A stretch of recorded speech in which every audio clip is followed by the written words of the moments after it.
ఆసరా మహారాజు తాని సమిధల్లి మారి నిలువెల్లా వెలిగెరా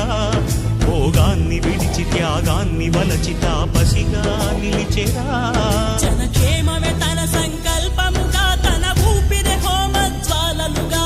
స్వర్గాన్నే శాసించెనురా అమృతమును ఆహ్వానించెనురా జాడతో ఈ వేళ జన జీవితాలు చిగురించేలా కాలసీమలో ఈ వేళ రతనాల ధారలే కురిసేలా కల్లు కల్లు మని సిరిము వల్లే చినుకే చేరగా జల్లు జల్లు మని పులకింతల్లు పుడమే పాడగా హరివిల్లు